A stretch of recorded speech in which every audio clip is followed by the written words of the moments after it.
There were some who found me difficult and hostile, but they did me wrong. Little did they know of the reason why I seemed that way. It wasn't my choice to shrink from society, and I had to live alone. Like someone who'd been banished.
By the time his Ninth Symphony was performed that night in Vienna, Ludwig van Beethoven was profoundly deaf.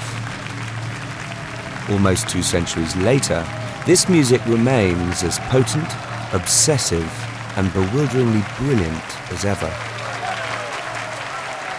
It's even more remarkable when you remember that its composer was unable to hear.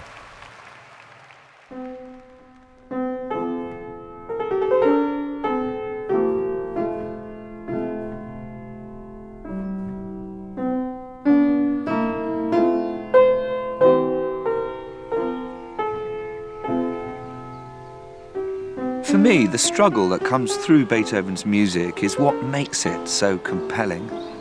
And struggle was always part of his life.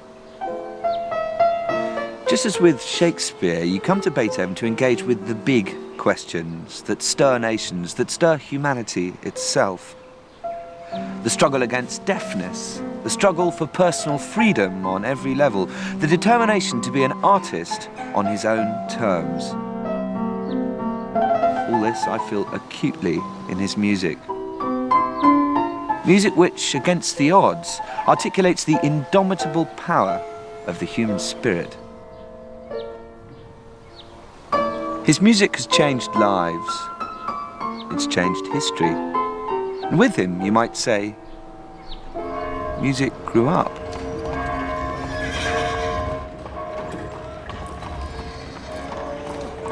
Beethoven was born into a family of court musicians in the German city of Bonn. From an early age, he'd learned to fend for himself.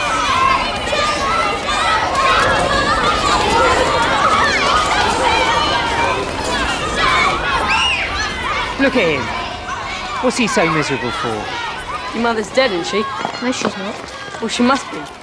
Look at the state of you.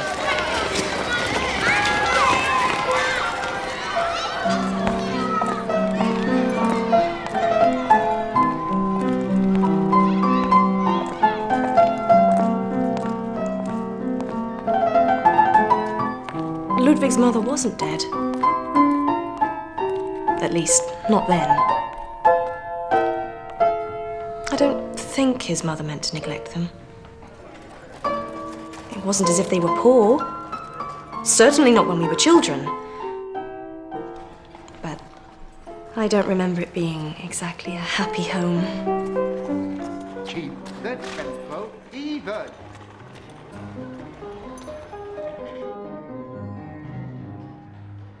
A gifted pianist, Beethoven had inherited the talents of his late grandfather, a renowned musician who'd been director of music at the court. Unlike young Ludwig, his father Johann, a tenor and music teacher, had failed to live up to the family name.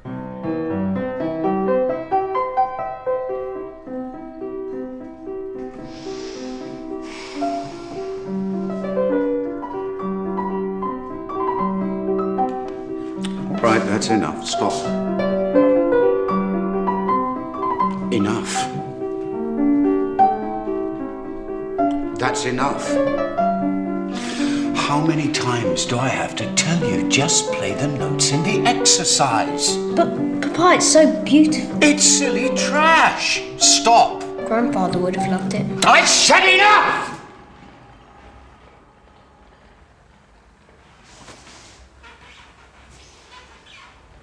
We all hated the way his father treated him. But he was always boasting about his son. Not in front of him, of course, but outside the family home. "Oh, my Ludwig," he used to say. "In time, he'll become a great man in the world, you'll see." It was bewildering for Ludwig. He never knew what kind of mood his father would be in. And more, he withdrew into himself.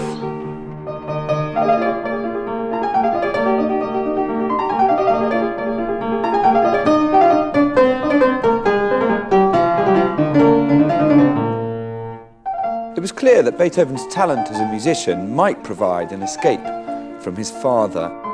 And when he got his first job, aged only 13, as deputy court organist, Beethoven's future suddenly seemed brighter. He began to study the work of Bach, Mozart and Haydn. And it's around this time you can see first evidence of his gift for composing. Since I was 12, my muse has often whispered to me, "Try and write down the harmonies in your soul." Only 12 years old, I thought. And how would I look as a composer? And what would men experienced in the arts say about it? I was almost shy. But my muse wished it, I obeyed and wrote. This is a work of astonishing sophistication for such a young composer. In the previous 20 years, sonatas had become the principal benchmark by which piano music was judged, so it says a lot for the young Beethoven's ambition that he was prepared to attempt this form so early on.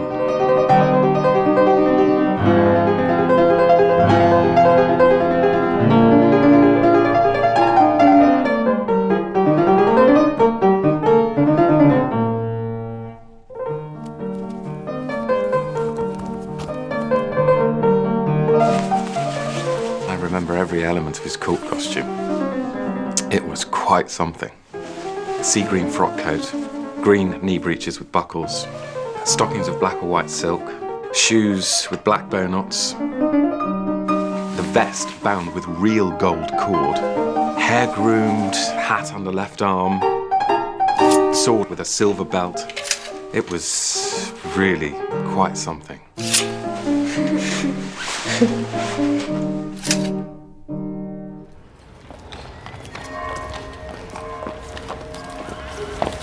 People were talking about him. A worthy successor to Wolfgang Amadeus Mozart. My brother. I don't know. I mean, how could I tell? All I know is that his talent was a blessing for our family. Our grandfather's inheritance had almost run out. Father could barely support the family anymore. Once he started drinking, my brother's income was the only thing that kept us alive.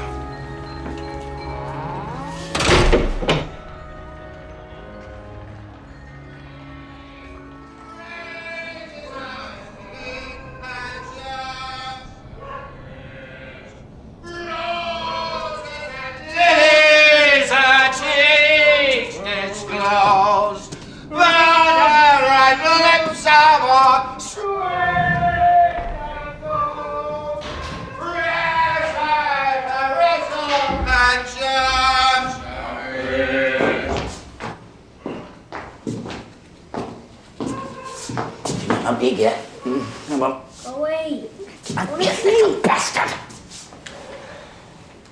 Come on now. I want you to play something beautiful for us.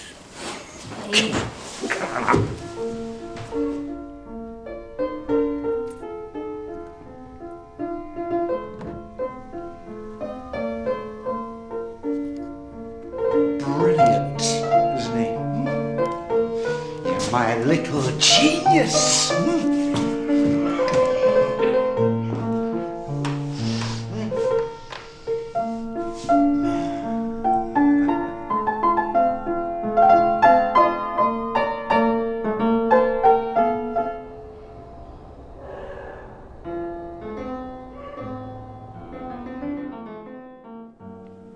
It was a bad time.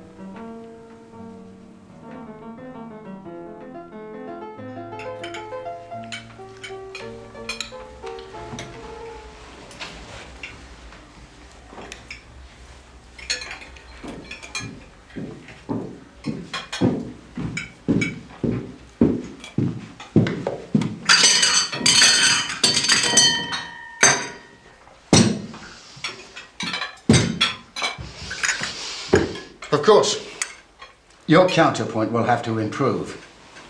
It's quite inadequate, especially for... Shut up. What did you just say? Come back here! You have nothing more to teach me. But I taught you everything you know!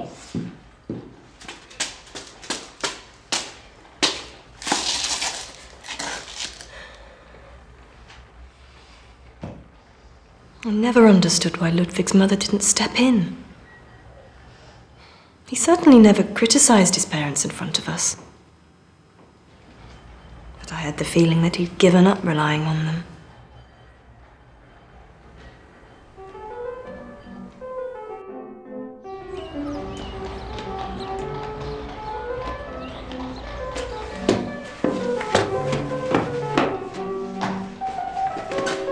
Ludwig, how lovely to see you. Come and see how your pupil is getting on. Beethoven found refuge at the home of Eleonora's family. He taught young Eleonora the piano. Her mother, Helene, doted on him. The whole of Bonn was talking about this young genius. But my mother was one of the few who understood how fragile he was.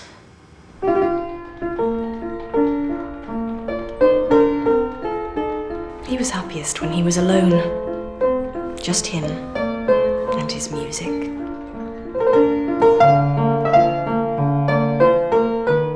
My mother knew that he needed protecting.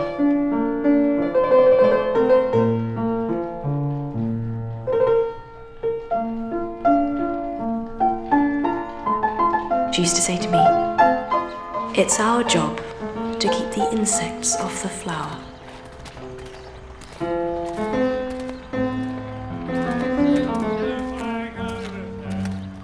But even music couldn't shield Beethoven from the deterioration of his family life.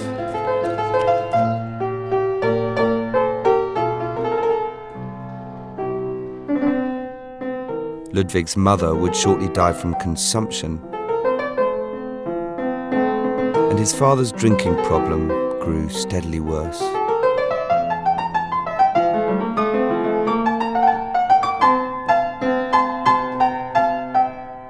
At the age of 19, Beethoven's life reached a turning point.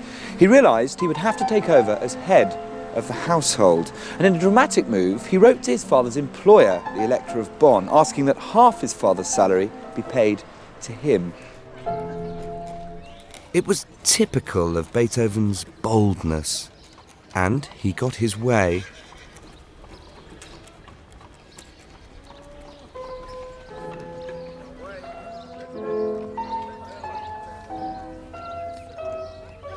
By now, Beethoven had come to the attention of Bonn's rulers, and through them was given his first big musical break. He was chosen to write the music for a cantata commemorating the death of Joseph II, the popular and modernizing Habsburg emperor who had embodied the ideals of the French Enlightenment.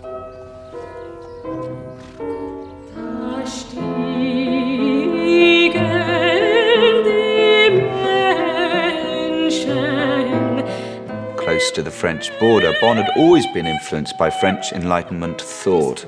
And the young Beethoven also found himself drawn to its values of virtue, reason, freedom, and progress.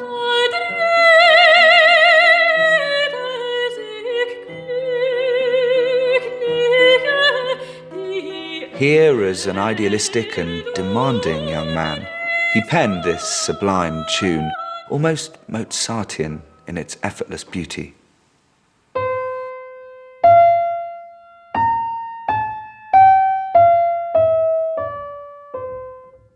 This soaring line, mankind climbs towards the light, has been called Beethoven's melody of humanity, and its shape, its melodic contour, we'll hear again and again in other works.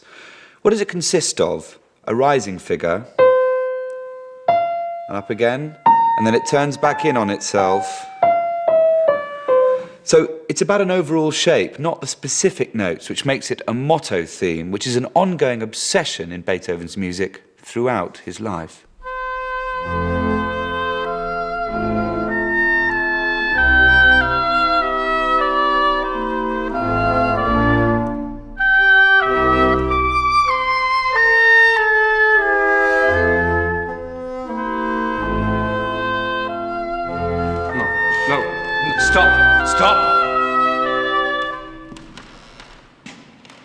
Unless my ears deceive me, you are playing flat. The whole of the last phrase was flat.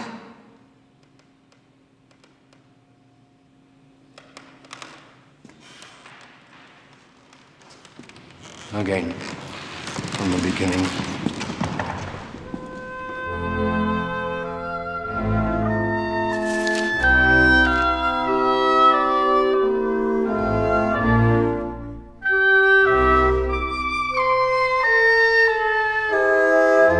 The work was rehearsed but never performed in Beethoven's lifetime.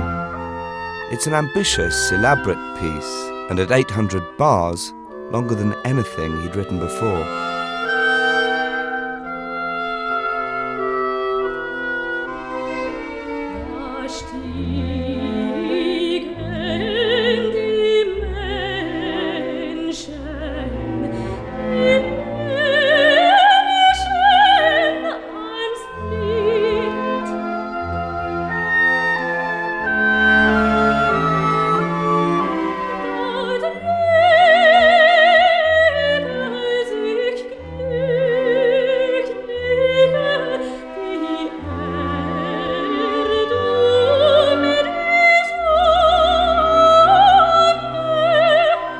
The cantata was commissioned at a turning point in European history, and it's the first time we see Beethoven dealing with political ideas.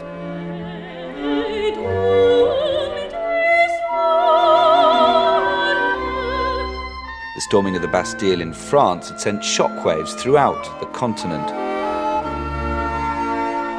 And here, Beethoven seems to bid farewell to Europe's past by giving this work an image of an idealized golden age of aristocratic heroism, just as so much of Europe is on the brink of devastating revolution.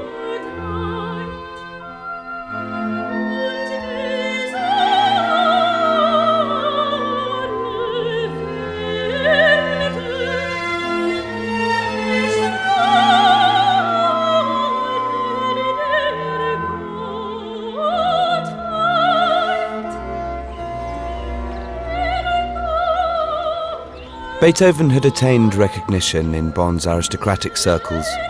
It was now time for him to seek a wider horizon. His life in Bonn could only take him so far. He was well aware of that. And he had so much more to learn in Vienna. But he knew not to rely on anyone. That much he'd learned from his childhood. It's hard to say goodbye. It's something I know you have to do. But if only it weren't such a long way away. Eleonora would like to say goodbye. I'm late. I'm sorry. Please don't be angry with her. I wasn't able to return his love. And, in his usual way, he was angry with me for it.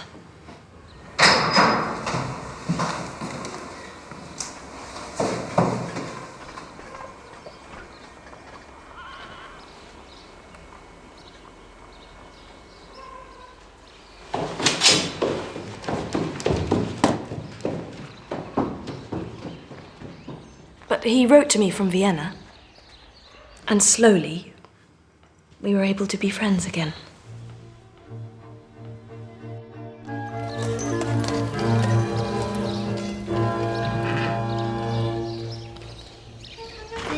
At the age of 21, Beethoven left Bonn behind him and set off to seek his fortune in Vienna, the musical capital of Europe.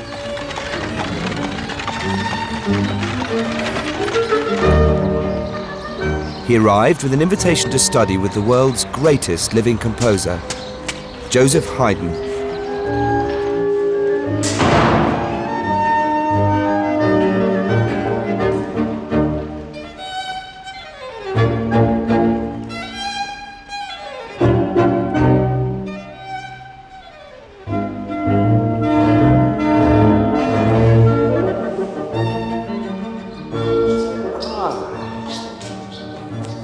Haydn. So pleased to meet you. Welcome to Vienna. How are you getting on?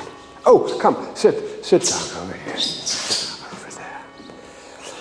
Now, I was shown a manuscript of your cantata when I visited Bonn. Yes, your patron, Waldstein? Yeah. He told me you were brilliant. Yes, he said, with a lot of hard work, he shall receive Mozart's spirit through the hands of Haydn.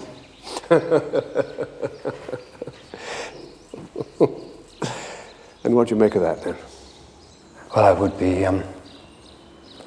honored to study with you, Herr Haydn, but you know better than I do that every true artist must find his own path. Of course.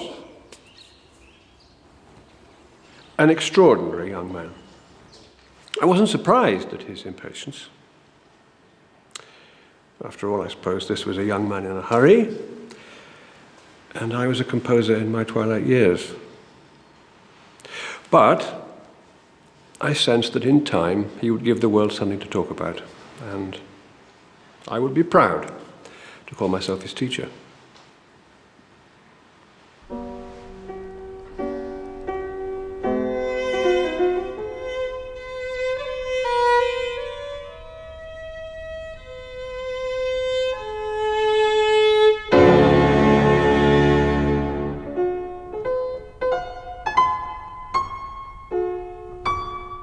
Soon after he arrived in Vienna, our father died. I wrote to tell Ludwig, but he didn't come back for the funeral.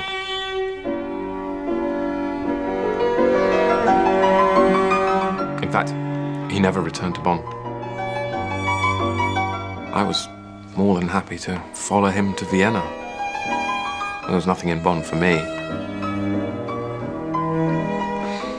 I suppose, in a way, I was living in his shadow.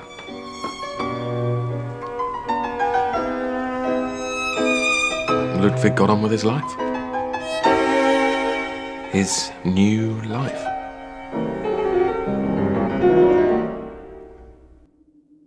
The death of his father meant that Beethoven could finally put his childhood behind him. Before long, he was being feted in the salons of the Viennese nobility as the city's most exciting newcomer. Nothing could hold him back.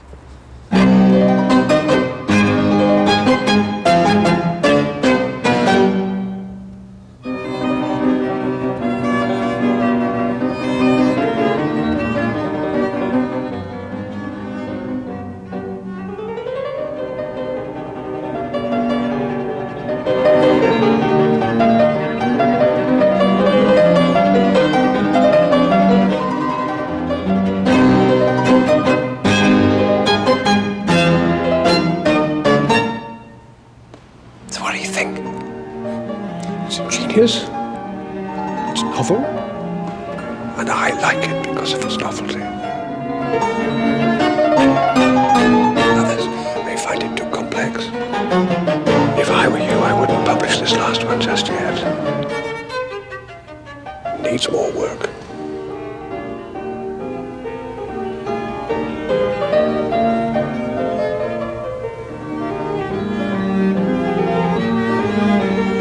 What's wrong with it? No, nothing's wrong with it. I simply meant that this is a complicated work.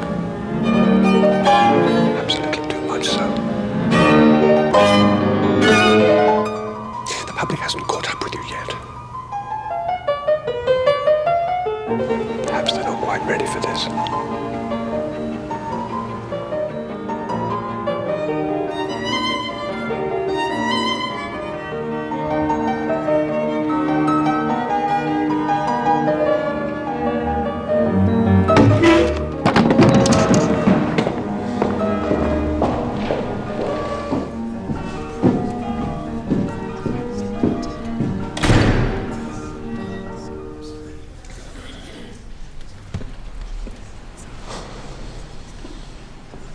It was a little embarrassing, to say the least. All I meant to say was that the public may not take so readily to such a difficult and stormy finale. But the work was outstanding. It made me proud. And I asked him later if he would put Pupil of Haydn on the piece. It's a normal practice, but not for Beethoven. He refused outright.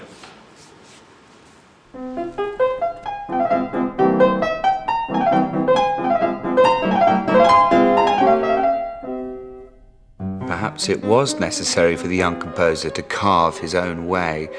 He needed to make his work distinct from that of his contemporaries or teachers, like Haydn.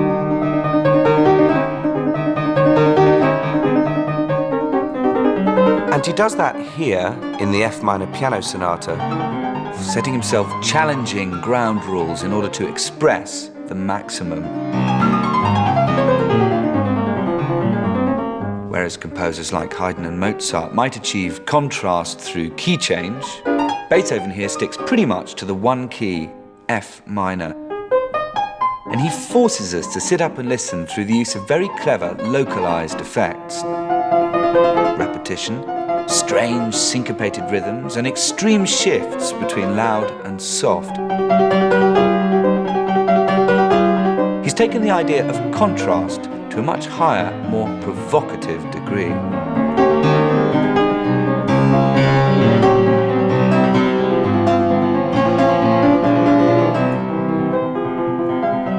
The feelings he aroused in his teachers were not confined to me alone. He was so stubborn, so bent on having his own way, that many of us had our disagreements with him.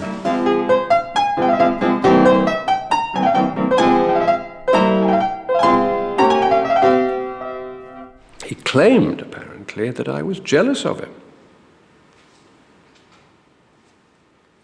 But when you heard the work, how could one not feel it had all been worthwhile?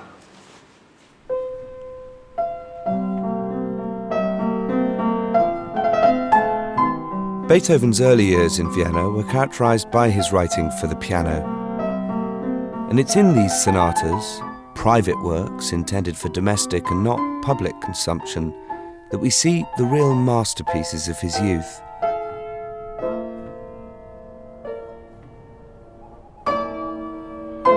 With them, you have a sense that he's discovered his inner voice.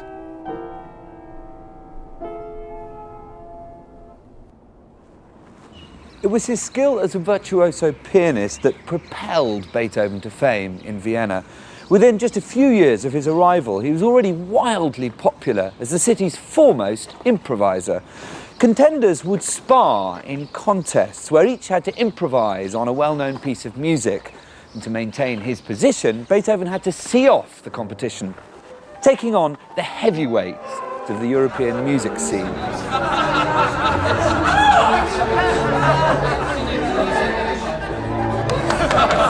Ladies and gentlemen, Herr Beethoven tonight will meet more than his match, I believe. May I present the brilliant, the hitherto unbeaten, all the way from Paris, but don't hold that against him. He's dexterous, he's dashing, he's debonair, he's Monsieur Daniel Steibelt.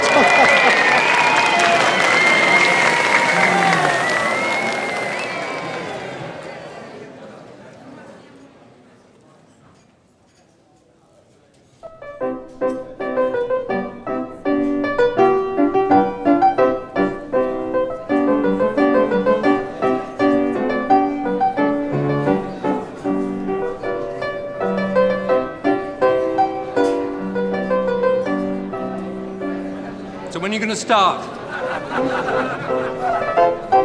We haven't got all day.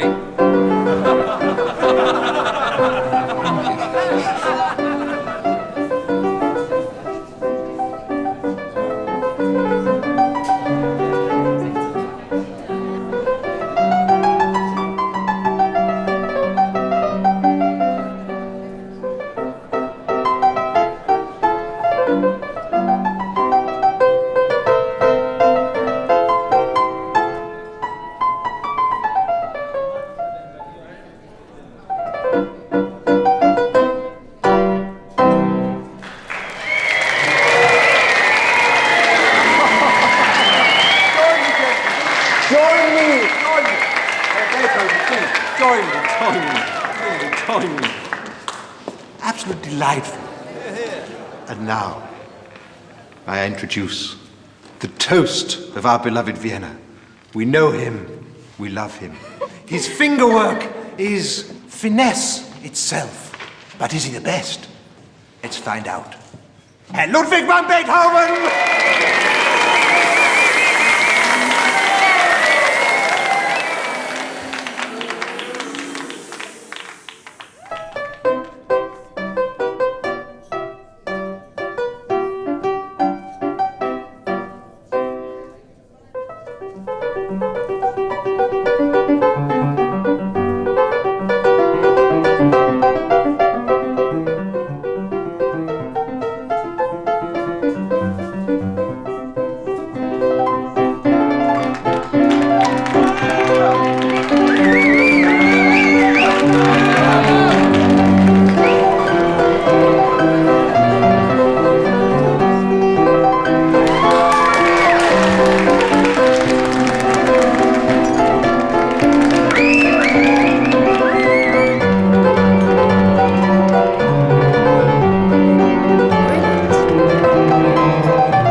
He used to write to me from Vienna. He sounded so excited. Life was full of promise. If we met again, he told me, I'd find him very different. You'll see, he said, that a better life has done much to erase the traces of unhappy times. He was lionized by the aristocracy, adored by the wealthy, and he even wrote to my husband Franz to say that there was love in the air. Despite what people say, I'm no misanthrope. You know that. And something's happened recently to lift my mood. This change has been brought about by an enchanting girl who loves me and whom I love. This is the first time I feel that marriage may bring me happiness. Of course, we were all delighted.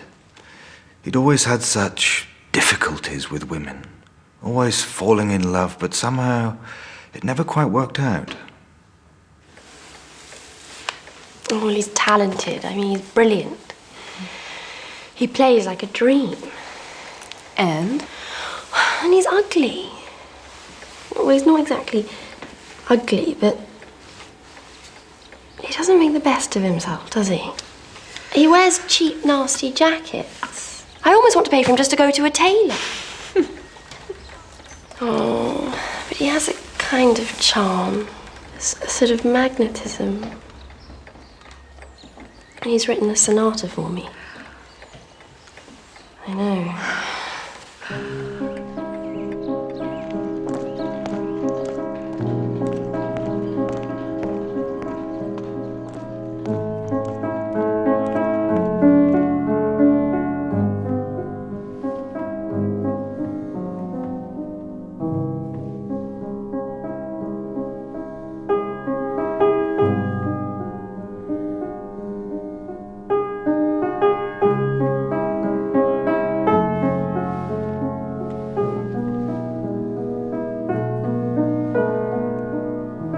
This hypnotic work was dedicated to Beethoven's pupil, Countess Giulietta Guicciardi, in 1801, and it only became known as the Moonlight Sonata years after Beethoven's death.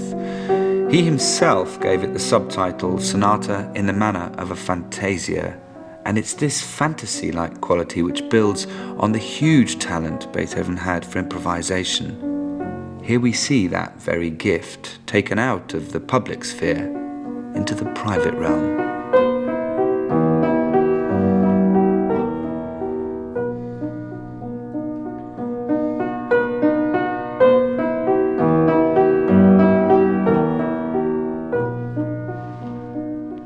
It's very rare for a sonata of this period to begin with a slow movement, a delicate, dreamlike texture which sounds as if the pianist is spinning a spontaneous thread of expressive thought. And then there's the melody, almost a song without words.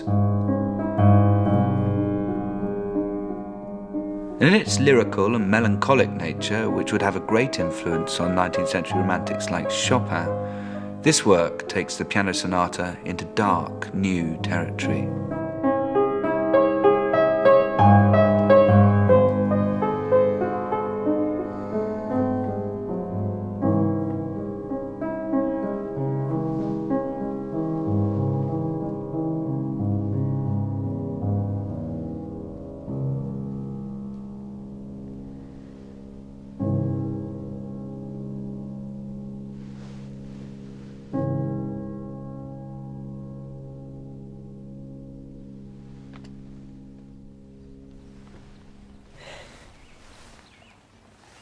I understand you're going to be at Prince Nicolaus's this Friday. No, I won't be going. Can't bear that crowd. But I shall be there. Well, no, how nice.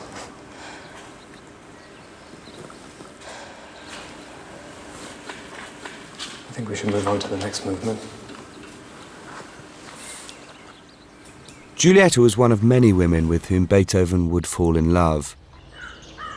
Yet it wasn't just a fear of intimacy that stopped him getting too close. There was something else. I was lucky enough to be taken on as Herr Beethoven's assistant. An honor indeed. And as such, I was privileged to spend a great deal of time with him, just the two of us. Which sometimes meant knowing things about him the rest of the world as yet had no idea of. Have you seen the quintet yet? Yes. And I've marked the misprints. Why can't they ever get it right?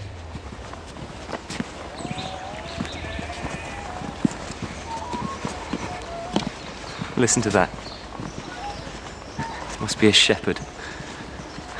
Beautiful, isn't it? What are you talking about? Flute. Listen, there it is again.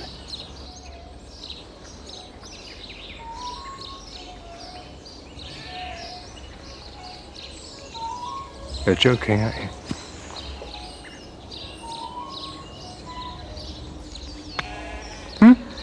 Yes.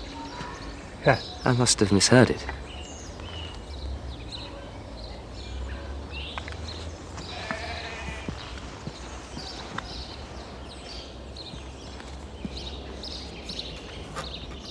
You asked about my present situation.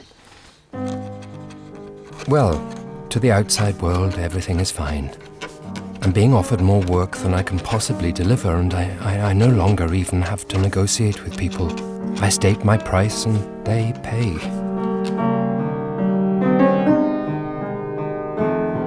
But the truth is that that secret demon, my health, is destroying everything. My ears continue to buzz and hum day and night.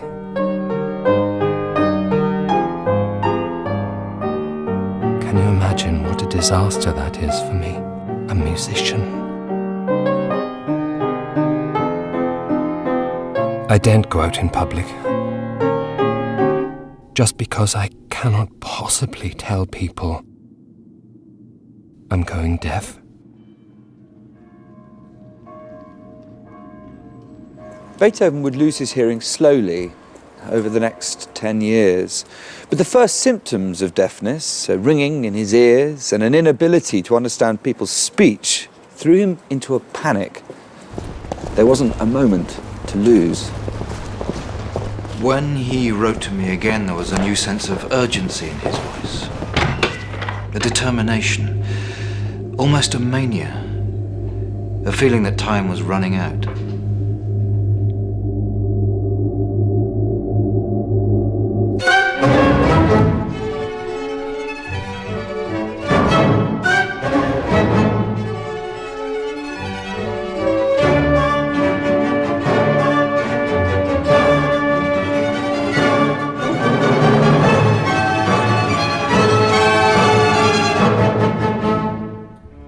Everything Beethoven had fought for seemed in jeopardy. With typical defiance, he threw himself into his work and embarked on the most public form of artistic expression, a symphony.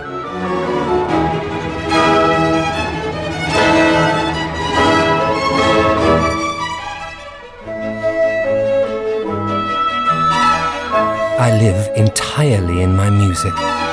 I've barely completed one work before beginning another.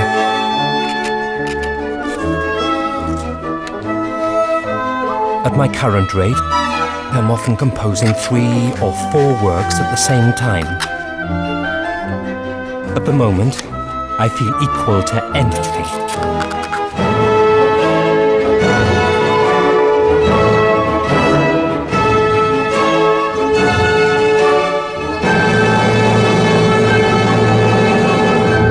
It's an extraordinary work, reflecting the swings between melancholia and exuberance which characterise this time for Beethoven. This last movement has a kind of ferocity about it. The music of a hooligan.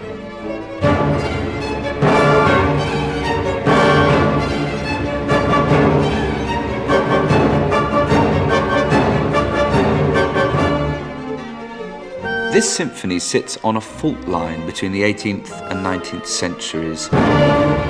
It's still very much part of the tradition that Beethoven has inherited, but through its audacity, its aggression, and its sheer size, it's creating a whole new template. And more than ever, his unerring sense of himself as an artist is becoming clear.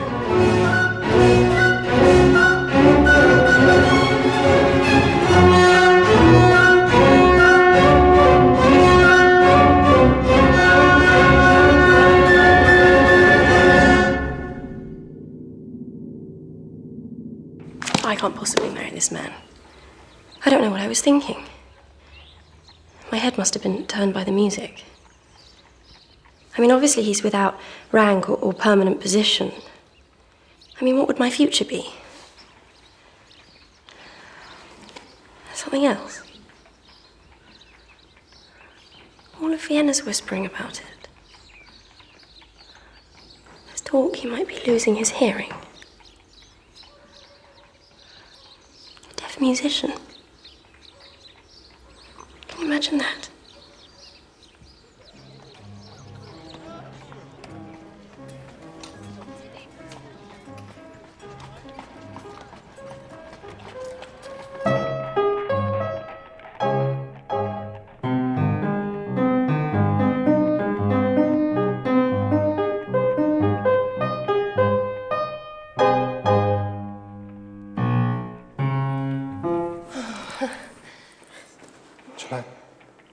It's just sort of,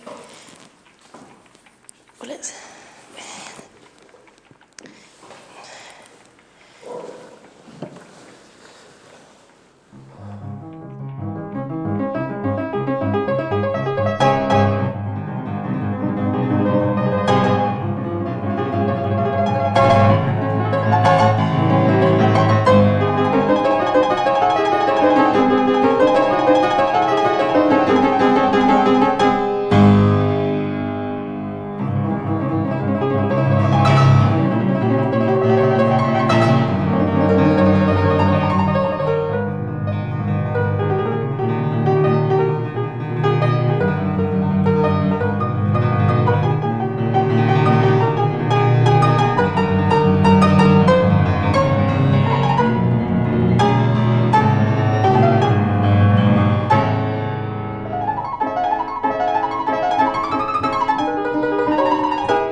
My hearing hasn't improved.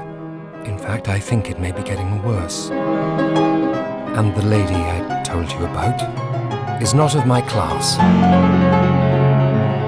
So marriage is out of the question.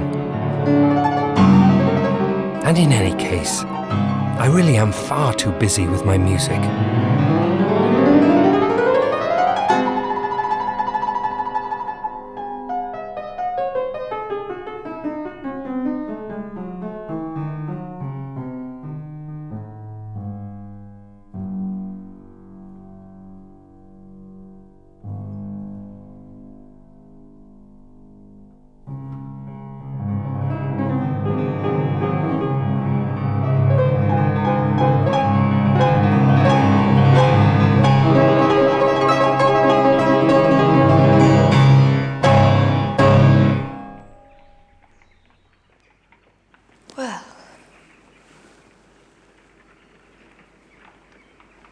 Bravo.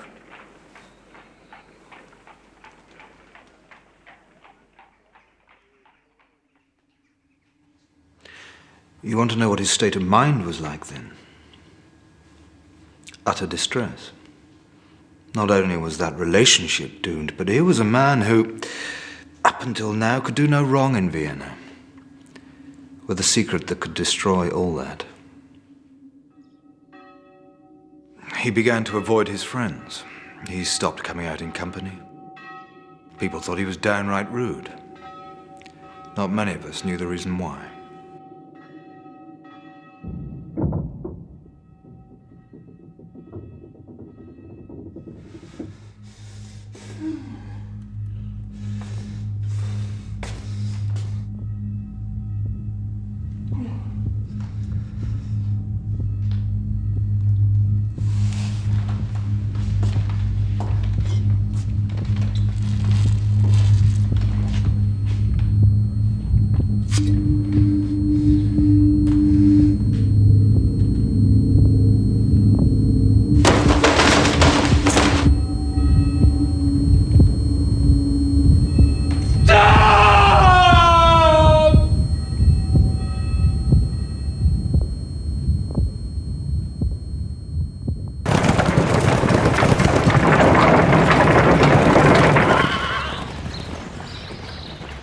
He left Vienna for a few months. I was worried. I tried to keep his business going for him back here, to give him a chance to relax. I think he pinned his hopes on the peace and quiet of the countryside, and the possibility that there must be something that could cure him. Beethoven travelled to a small village called Heiligenstadt outside Vienna. The move was to change everything, but not in a way he could have imagined.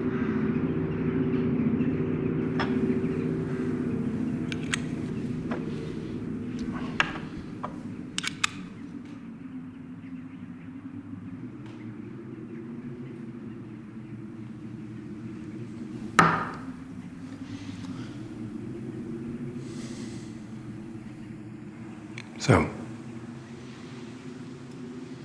the poultices, the baths, the infusions, none of them have worked. Now you're telling me there may be no cure.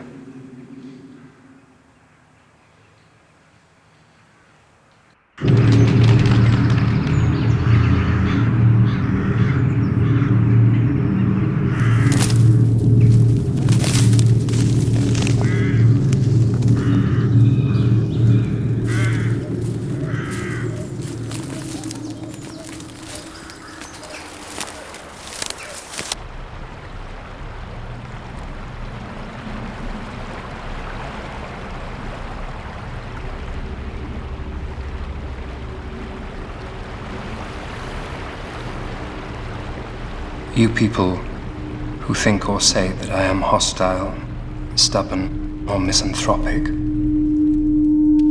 how greatly you wrong me. You have no idea of the secret reason which makes me seem that way to you. I would have ended my life. It was only my art that held me back. I couldn't possibly leave the world until I had brought forth everything I felt was in me. Any idea I had that by coming here I would be cured, I must now give that up. As the autumn leaves fall and wither, so does my hope. Oh God, grant me at least but one day of pure joy. It's been so long since any real joy echoed in my heart. The long document that Beethoven wrote in Heiligenstadt, a letter to his brothers that flirted with the idea of suicide, was never sent. But in this letter, Beethoven had created a metaphor for his own heroism, death, and rebirth.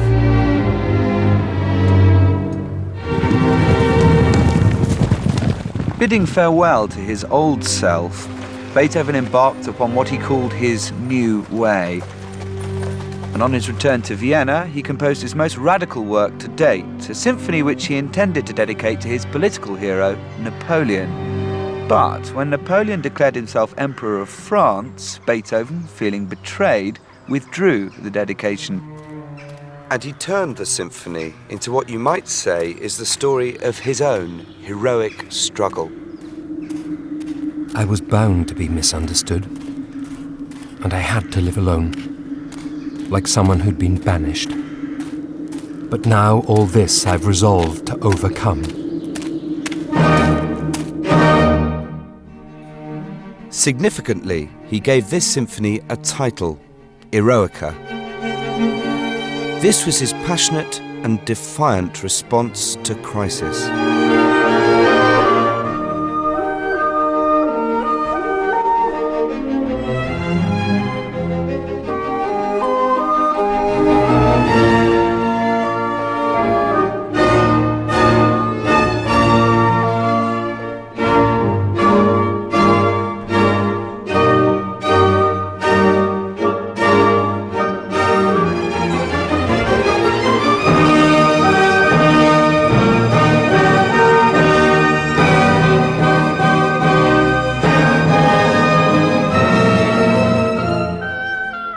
In its scale, ambition, and complexity, the Eroica Symphony was a huge leap forward for Beethoven, immediately eclipsing the achievements of the second. He's demanding that the world perceive him as a true artistic hero, albeit a flawed one.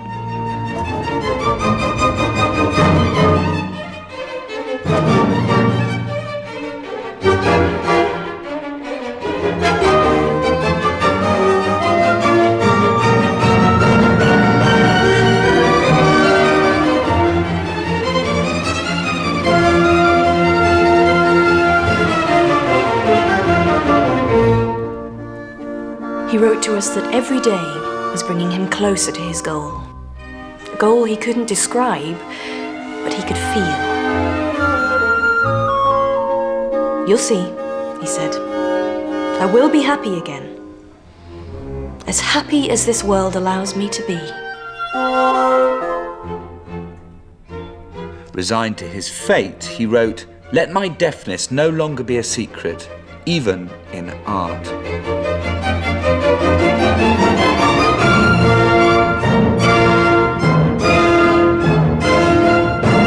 After Eroica, Beethoven would create music of previously unimagined scale and brilliance.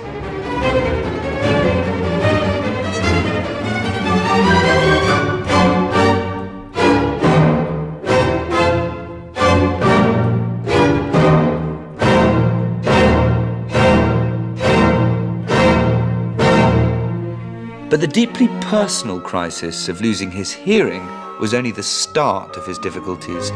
As he reached his peak as a composer, Beethoven would experience even greater struggles with the world around him.